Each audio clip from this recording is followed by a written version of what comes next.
Fala galera, tudo bom? Professor Jarbas aqui com vocês mais uma vez. Espero que os estudos de vocês, tenham aí continuado e a gente está aqui para mais uma aula importante de física. Gente, nós vamos falar hoje um pouquinho sobre o atrito, O atrito tão presente no nosso dia a dia, tão cobrado também no Exame Nacional do Ensino Médio, Sobretudo em questões envolvendo a terceira lei de Newton associada, resistência do ar, por exemplo, que é um atrito especial, o atrito que existe ao longo de uma simples caminhada, onde o atrito está, nesse caso, relacionado também num par ação e reação, que envolve a terceira lei de Newton. Então hoje a gente vai bater um papo aqui sobre o atrito, tá?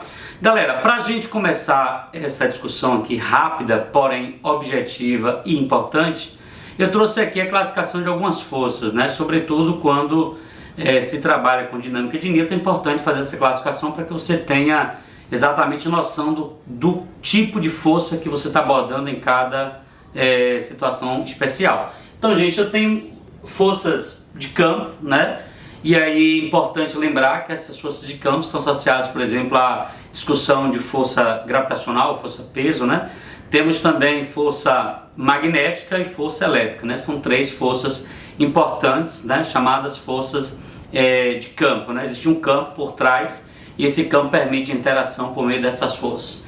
Temos também as forças de contato. Eu trouxe aqui a normal, que é a força exercida por uma superfície quando há contato com essa superfície. Força de tração também, ou tensão, porque está associada ao tracionamento de um cabo ligado a um corpo, por exemplo, então não deixa de ter contato.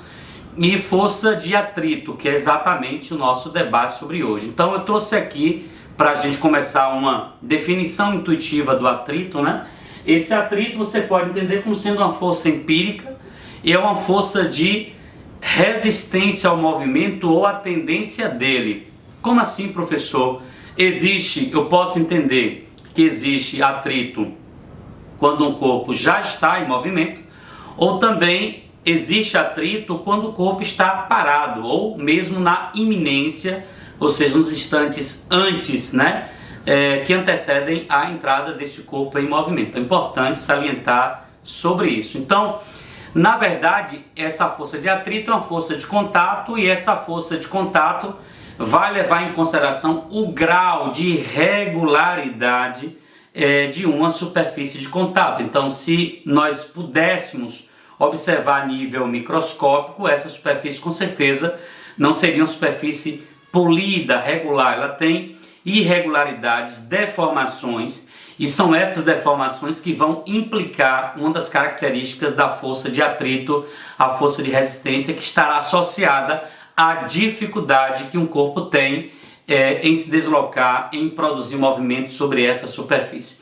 E é importante salientar que a força de atrito é extremamente importante em algumas situações. Eu, inclusive, citei aqui no início, o simples fato de caminhar está associado com a característica benéfica do atrito. A falta de atrito ou em superfícies que sejam completamente polidas dificultaria o nosso movimento. Então a força de atrito ela tem que ser entendida no seu âmbito mais geral. Gente, então eu trouxe aqui para a gente, esse grau de rugosidade, inclusive, das superfícies, por assim dizer. O grau de regularidade é medido por um coeficiente que a gente colocou aqui no item 4, que é chamado coeficiente de atrito, que é o μ.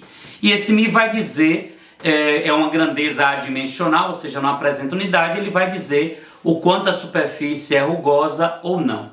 Então nós classificamos aqui o contato da superfície e o atrito pode ser classificado de duas maneiras básicas. Eu posso dizer que o atrito é um atrito de rolamento ou é um atrito de deslizamento. Por quê?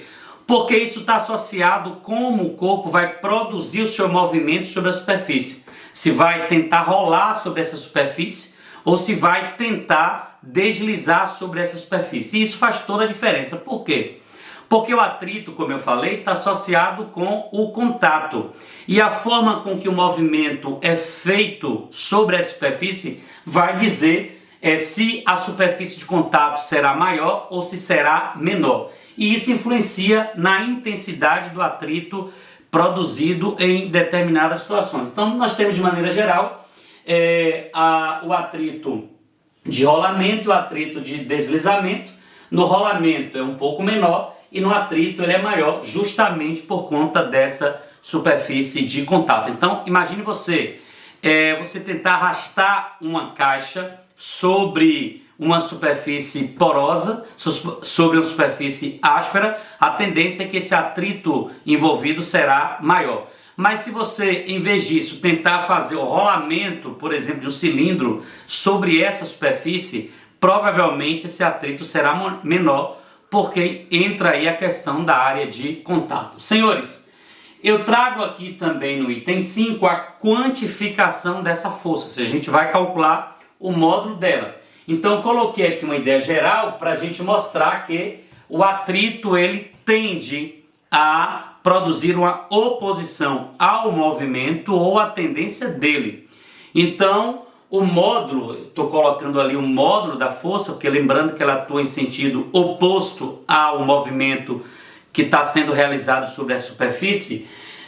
O módulo da força de atrito é igual a μ vezes o módulo da força normal. Lembrar você especificamente que o módulo da força normal, apenas o módulo, ele é igual ao módulo da força peso em um caso específico, que é o caso onde o plano estudado é um plano horizontal. No caso, o plano inclinado, esse módulo da força normal será o módulo de uma das componentes do peso, e isso a gente vai ver depois. Então, nós temos aqui módulo de Fat igual a μ vezes m. Só que aí eu gostaria de fazer aqui uma análise conceitual de como se comporta o atrito, a intensidade dele, para um corpo apoiado em uma superfície. E para isso, a gente classifica o atrito, em dois tipos básicos, na verdade, de acordo com o seu crescimento de intensidade.